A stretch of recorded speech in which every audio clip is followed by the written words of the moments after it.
Bom, todos os meus vídeos vocês podem acessar através do site www.doutorabraão.blogspot.com. Lá vocês terão esse vídeo de hoje e mais os outros tantos, dando evidentemente dicas sempre de medicina. Bem, mas o assunto de hoje a ser abordado será o colesterol. Todo mundo tem muita dúvida a respeito do colesterol, das gorduras sanguíneas, né? E é bom que se diga que, como tudo na vida, tem um lado bom e tem um lado ruim. Tem um vilão da festa e tem um mocinho da festa. O mocinho do filme e o vilão do filme, né? Assim também são as gorduras do sangue. Elas são muito necessárias porque é um dos componentes, a gordura é um dos componentes muito importante. Ela faz parte do revestimento dos nervos, da cobertura externa das células, todas do corpo humano, encobre também, faz parte das membranas cerebrais, enfim, as gorduras são e também fazem parte de vários hormônios, principalmente os hormônios sexuais, são tipicamente vindos do colesterol, tem como matriz o colesterol. Então, não vamos incriminar somente as gorduras. E temos que entender que tem um lado positivo, tem um lado negativo. O que devemos entender é que devemos controlar alguns tipos de gordura. Bom, então, colesterol e seus derivados.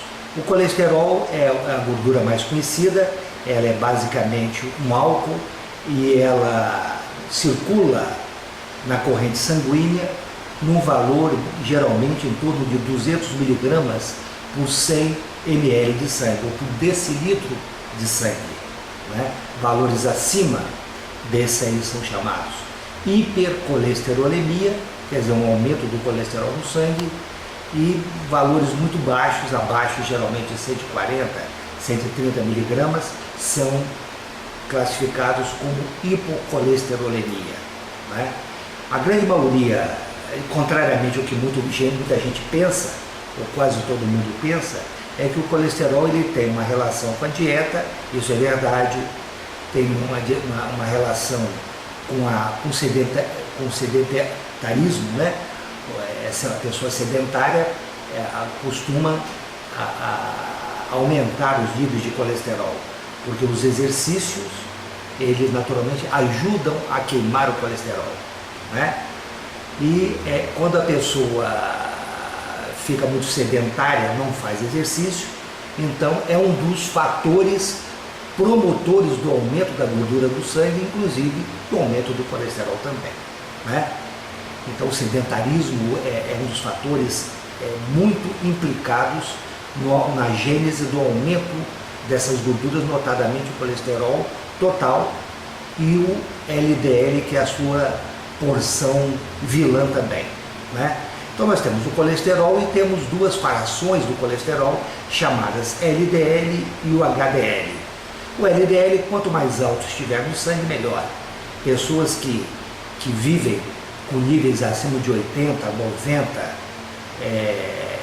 miligramas por decilitro de sangue são as pessoas que dificilmente vão ter ataques de coração, os famosos infartos do miocárdio, ou os derrames cerebrais, não é? E dificilmente vão ter as suas artérias entupidas, as suas artérias fluem de uma maneira desimpedida, porque esse HDL ele é como se fosse um gari das artérias, ele trabalha sempre desentupindo as artérias. Então, quanto mais alto estiver o HDL, H vem de high em inglês, que significa alto, é uma proteína de alta densidade, e essa alta aí é chamado, definida ali na sigla como high, alta, né? Então, proteína de alta densidade, benéfica, ela aparece nos indivíduos afortunados com genética positiva, favorável, e também indivíduos que comem muito peixe, tomam um pouco de vinho, 1 ou 2 cálices de vinho seco, principalmente à noite, né?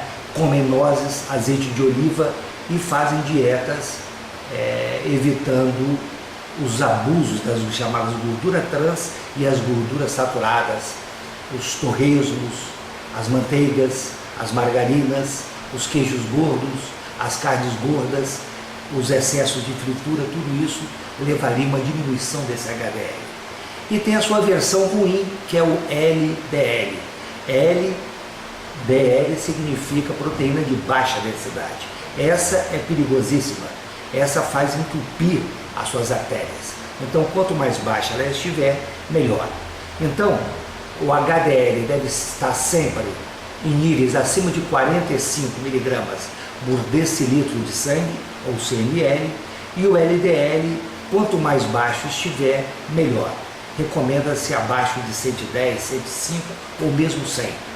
Mas tem pessoas que têm esse LDL altíssimo, né? Principalmente aquelas pessoas com uma tendência familiar da chamada hipercolesterolemia familiar. Hipercolesterolemia familiar nada mais é do que o aumento do colesterol motivado por influências genéticas. Então, quando um membro da família tem esse problema, né, e o filho herda essa tendência, nós falamos que o indivíduo é heterozigótico e é homozigótico quando o pai e a mãe transmitem para o filho essa tendência, aí causando naturalmente problemas seríssimos nessa pessoa, e essa pessoa pode vir a falecer, às vezes com 40, com 30, com 35, 40, 50 anos, do infarto motivado pelo entupimento das artérias, né? Causadas pelo aumento genético ou familiar desse chamado LDL, da porção de colesterol total. Bem, então vocês veem que o colesterol é uma família, né, de gente boa e gente ruim, né? E nós temos temos os triglicérides, que são também vilões do pedaço, e acontecem em pessoas sedentárias também, e pessoas que ingerem muito álcool e muitos carboidratos. Esses triglicérides, ou esses triglicerídeos, estão associados com aquele fígado gorduroso, ou chamado esteatose hepática, que numa fase inicial ele é já prejudicial, né? Mas numa fase tardia ele pode até predispor, quem sabe, a uma cirrose hepática.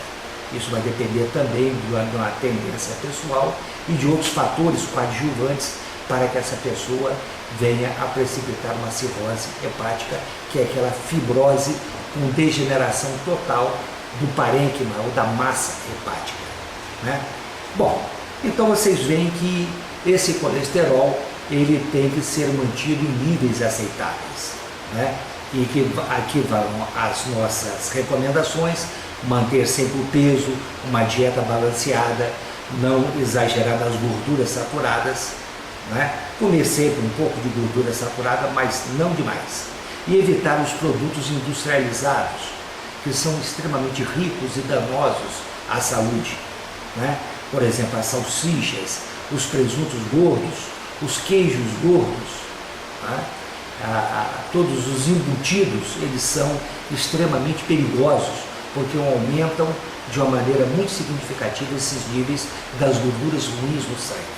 E privilegiar naturalmente as frutas, os exercícios, as dietas balanceadas. E uma dica aqui: cuidar para que não se coma, né? Essa gordura é maléfica totalmente. Eu tenho uma verdadeira antipatia e sou um extremado crítico dessa gordura, chamada gordura trans. O que é essa gordura trans? Ela é muito frequente no supermercado e muitas vezes ela vem de uma maneira escondida ou subreptícia, porque todo mundo demoniza essa gordura trans, porque essa gordura trans na realidade causa problemas à saúde extremos. Então a indústria alimentícia, muito malandramente, ela tenta esconder ou camuflar essa gordura trans. Mas veja lá, os sorvetes, os refrigerantes, os esses biscoitinhos, e quanto mais crocante for o biscoitinho, possivelmente mais concentração de gordura trans ele tem e mais perigoso para a sua saúde, mais deletério para a sua saúde ele será, né? Essa gordura trans é uma gordura vegetal que foi polihidrogenada quimicamente, artificialmente. E o organismo, de uma maneira muito decidida, ele não consegue metabolizar bem ou manusear bem essa gordura trans. Então ela fica a entupir as suas artérias. Ela talvez seja até pior do que a gordura saturada, do torresmo, da picanha, da carne gorda, né? A gordura trans, então, é um inimigo muito violento da nossa saúde. Então nós devemos afastá-la de uma maneira muito definitiva. Então, repito, os sorvetes, aqueles cookies, os docinhos, essas guloseimas, geralmente do supermercado, as balinhas, tudo isso vem repleto de gordura trans. Os biscoitinhos, os crocantes, aquele biscoitinho que faz um barulhinho muito maravilhoso nos dentes, na mastigação, aquele ali é muito perigoso. Ali está uma grande quantidade de gordura trans perigosa para a sua saúde. Bem, então combatemos as gorduras através dos exercícios, das dietas, mas muitas vezes isso se torna ineficaz. E quando isso se torna ineficaz, nós temos que procurar alguns remédios. Os remédios são, desde os anos 80, quando um japonês descobriu essa primeira estatina, que foi a simvastatina, e hoje nós temos drogas até muito mais efetivas do que essa simvastatina. A rosuvastatina é um exemplo, a atorvastatina também, mas a rosu talvez seja, segundo a meu juízo, mais efetiva até. Ela causa uma diminuição muito grande da porção total do colesterol e das frações LDL, das frações de baixa densidade da lipoproteína, e aumentando inclusive a de alta densidade, aquela favorável, e reduz também os triglicéridos. Então é um produto extremamente importante no trato, porque as pessoas que estariam irremediavelmente tendentes a ter um infarto, a ter um entupimento de artéria, levando a derrame ou isquemias cerebrais, a impotências sexuais, a partir desse momento que começa a tomar essas estatinas, principalmente as estatinas mais modernas, eles começam a apresentar uma diminuição muito positiva e muito favorável desses níveis de gorduras perigosas no sangue. Então as estatinas vieram para ficar. E tem, inclusive agora, pesquisa, como é que essas estatinas agem? Elas agem justamente inibindo uma proteína, que é o HMG coenzima A, que é vamos dizer, o início, né, do colesterol, né? Inibindo a HMG coenzima A, nós temos uma diminuição muito pronta do colesterol e das suas frações piores, e elevando inclusive as suas frações melhores, né?